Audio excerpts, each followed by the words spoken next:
Olá pessoal, nós vamos iniciar agora o estudo das leis, de algumas leis especiais, né, do direito penal, leis penais especiais, e vamos iniciar agora pelos crimes de trânsito, né? Não o Código de Trânsito, mas especificamente os crimes de trânsito, né, que a gente vê acontecer tanto tempo aí. É interessante a gente, antes de falar, pensar o seguinte, né? Eu sei que a maioria de vocês aí é habilitado, né, tem carteira nacional de habilitação, então já fez aquele estudo, né, e já passou pelo exame teórico para conquistar a carteira nacional de habilitação. Mas e se vocês lembrarem um pouco, né, o novo Código de Trânsito, novo não, que ele é de 97, né, mas o Código de Trânsito, ele trouxe, né, uma sistemática diferente na legislação, e isso veio, eu não sei dizer bem se ele foi o primeiro a fazer isso, né? Até não foi, o ECA, né, já também trouxe isso, né? Mas os crimes de trânsito, o Código de Trânsito, a Lei de Drogas, o Estatuto de Desarmamento, eles trouxeram uma ideia diferenciada, e o Código de Trânsito trouxe o chamado Sistema Nacional de Trânsito. A Lei do Meio Ambiente também trouxe lá o Sistema Nacional de Meio Ambiente. Mas por que o legislador optou por isso, né? Principalmente naqueles casos em que a Constituição Federal ela traz uma competência concorrente entre União, Estados e municípios, que na verdade eu particularmente entendo que não é uma competência concorrente, mas sim subsidiária, porque a gente vai excluindo o que é a competência da União, o que é a competência dos municípios, né, e sobra o que é a competência do Estado. Então, na verdade, o que a gente tem é que esses diferentes órgãos, né, federal, estadual e municipal, eles atuam dentro da sua área de atribuição, da sua área de competência. E dessa forma, alguns aspectos do trânsito são exclusivos do município, outros são exclusivos do Estado e outros exclusivos da União, né? Como, por exemplo, né, legislar sobre trânsito é competência exclusiva da União, né, em razão do preceito constitucional. E é claro que os estados e o município podem delimitar, regularizar, normatizar algumas situações que dizem respeito especificamente na sua área. E é engraçado porque às vezes eu vejo na televisão, e aqui na nossa região era muito comum, há algum tempo eu já não tenho ouvido, mas a gente ouvia muito, por exemplo, né, ônibus intermunicipais que eles transitam com pessoas em pé, né, e eles usam, né, um veículo, tipo de veículo que parece uma circular, mas ele é intermunicipal, né, de São José do Rio Preto para Votuporanga, Fernandópolis, Jales, né, aqui pela região, Catanduva, e eles vão em pé sem nenhum problema. Há uma autorização da ARTESP, que é a Agência Reguladora de Transportes do Estado de São Paulo. Só que se esses ônibus trafegarem dessa forma por uma rodovia federal, eles serão autuados. Por quê? Porque a Agência Reguladora Nacional, ela não autoriza. A Agência Nacional de Transportes, ela não autoriza esse tipo de conduta. E a empresa, então, tem que saber que quando ela estiver numa rodovia que for de atribuição de competência do Estado, ela segue as regras estaduais. Quando ela estiver numa rodovia que seja de atribuição competência da União, ela tem que seguir as regras da União. É claro que as regras gerais, né, que estão no Código de Trânsito se aplicam para todos em qualquer lugar, mas algumas especificidades são próprias do órgão que tem competência sobre a via.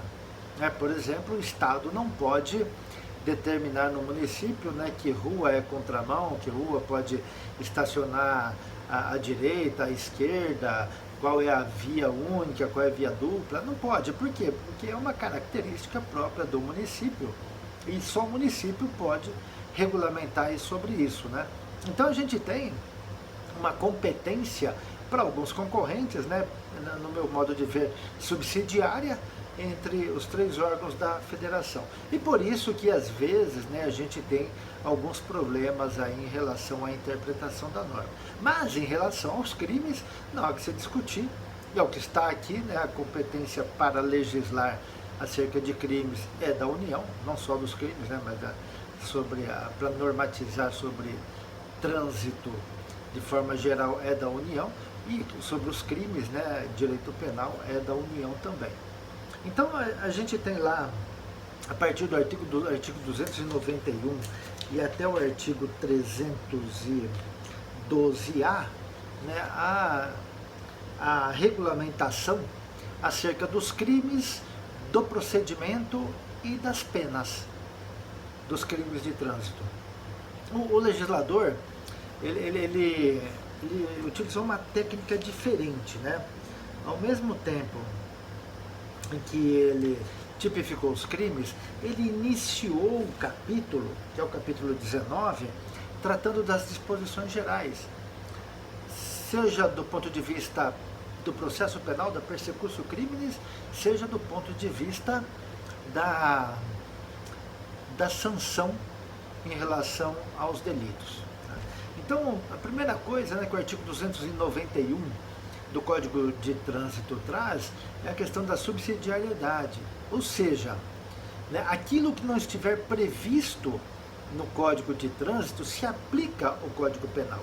Ora, isso já nos leva, né, àquela interpretação que, em se tratando de crimes de trânsito, a gente vai aplicar o princípio da especialidade. Ou seja, em primeiro lugar, é o Código de Trânsito, é ele que se aplica. Se estivermos falando de crimes de trânsito, a gente fala do Código Penal, ou desculpa, do Código de Trânsito brasileiro. Há um aspecto interessante aí, porque a gente vai ver, né, por isso até que eu acabei falando penal, eu estava já pensando lá na frente. A gente vai ver que em alguns momentos a gente vai buscar lá no direito penal também. Né, a gente vai falar, ó, esse crime, embora tenha ocorrido na direção de veículo automotor, ele não é crime de trânsito. Né? Por quê? Né? Porque às vezes a gente vai perceber que o objetivo, né, do agente, né, ele foi além. Então a gente tem que buscar essa finalidade para poder saber qual é o crime efetivamente praticado. Né? O parágrafo 1º do artigo 291, ele fala também da aplicabilidade da Lei 9.099, né, dos juizados especiais criminais, quando se tratar dos crimes de trânsito de lesão corporal culposa. Bom, e quais são as aplicabilidades? Ele fala no artigo 74, 76 e 88. Na verdade, ele está falando aqui da transação penal, né, que em tese se aplica o Instituto da Transação Penal nos casos de lesão corporal culposa na direção de veículo automotor. Só que ele excepciona, não é sempre. Né? Então ele vem lá dizendo que se aplica exceto se o agente estiver sob a influência de álcool ou de substância psicoativa. Então ele praticou uma lesão corporal na direção de veículo automotor dirigindo alcoolizado ou sob a influência de uma substância psicoativa, um medicamento, né, ou drogas ilícitas, né, que pode ser. Né? Ou ainda, quando estiver participando de disputa, corrida ou manobra. Disputa, corrida ou manobra, né? Ou seja, quando ele estiver praticando racha ou praticando cavalo de pau na rua e em razão disso ele vem a ferir alguém culposamente, né? Então a gente acaba... E não vamos entrar aqui na questão ainda do dolo eventual, vamos deixar para o momento certo, tá? Vamos ficar aqui na questão do crime culposo, né? Tanto que no parágrafo 1º ele fala lesão corporal culposa, né? Não se fala em dolo aqui, tá? E a terceira hipótese que não admite a transação penal é quando se tratar de ele estar em velocidade superior à máxima permitida. E o engraçado, ó, ele diz o seguinte, ó, transitando em velocidade superior à máxima permitida para a via em 50 km por hora. Então, quando se está na via se tratando de 50 km por hora, ele tiver velocidade superior e ocasionou um acidente, a ele não será permitida no Instituto da Transação Penal. Na verdade, o que o legislador pensou, na verdade, né? Olha, ele pensou em tentar reduzir velocidade. Quanto mais velocidade, menos capacidade você tem de frear o carro, menos capacidade você tem de controlar o veículo. Então, por isso ele veio com essas regras, né, dessa forma. Não vamos esquecer também que o Código de Trânsito ele entrou em vigor num momento, né, como se tivesse resolvido isso, né? Mas era numa situação em que os crimes de trânsito estavam assim assolando o país de uma forma muito grande, e o problema do crime de trânsito não é apenas a infração de trânsito, né? Não é apenas o dano causado no trânsito, não é só isso, né? A gente tem aspectos em relação à saúde, né, que é muito, muito grande. Outro dia eu vi uma postagem, né, no Facebook, não vou entrar em detalhes se está correto ou se não está, mas que o valor, né, do DPVAT, né, do seguro obrigatório da moto, era muito, muito, muito caro e agora caiu bastante. Qual era o sentido de ser muito mais caro que o do veículo? Né? Porque o condutor da motocicleta ele está muito mais vulnerável. Ele caindo, a possibilidade dele sofrer danos graves, né, sofrer lesões graves ou até a morte é muito grande. Então, para todo aquele que tem um risco maior, o valor é maior. É muito simples explicar isso, né? Não estou querendo dizer se o valor está certo ou não, porque eu não tenho essa planilha para poder dizer isso, né? Mas a ratio daquela ideia era justamente isso. Você está se arriscando mais, então você paga mais. Né? Essa era o sentido, né, da norma, né?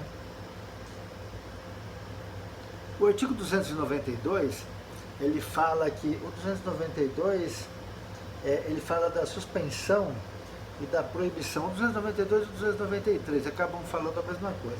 Mas olha que interessante, ó.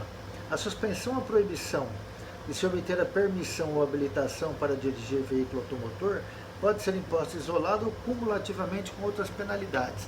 Ou seja, o legislador ele trouxe de uma forma já, na parte geral, vamos dizer isso, nas disposições gerais, né, uma regra para o juiz que ele pode aplicar a pena de suspensão do direito de dirigir, ou da permissão de habilitação, ou da carteira nacional de habilitação, ou ainda proibir o sujeito de obter a carteira de habilitação ou obter a permissão, independente das outras penas. Ele pode acumular, não tem nenhum problema, né? É uma nova possibilidade, né?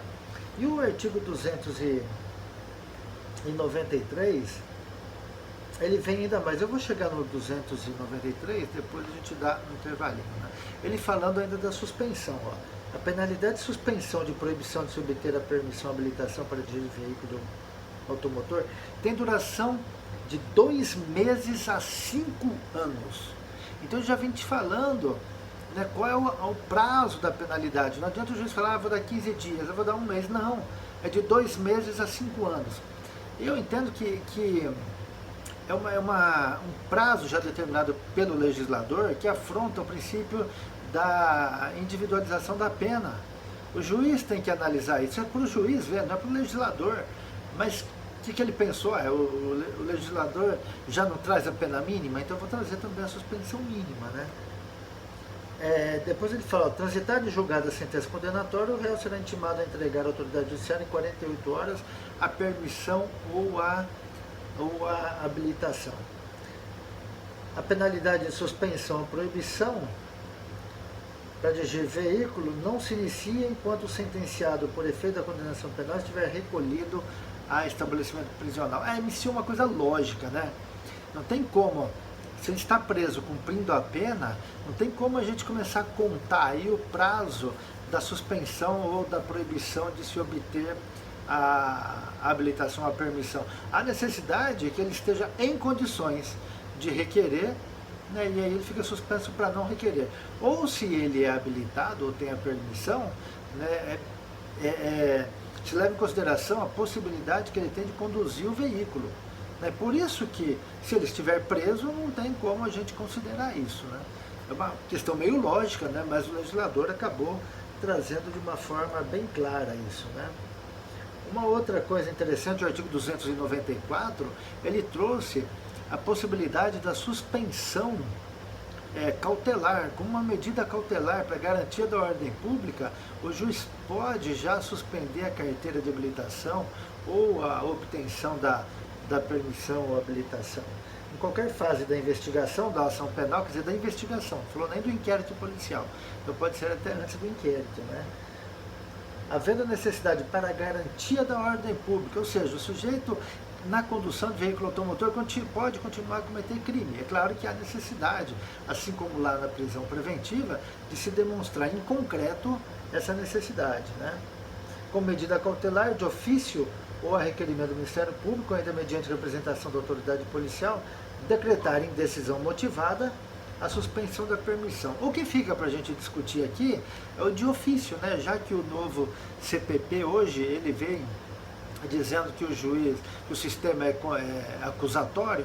Se ele é acusatório, o juiz não pode de ofício tomar nenhuma medida. Há necessidade que seja requerimento do Ministério Público ou por representação da autoridade policial. Até mais.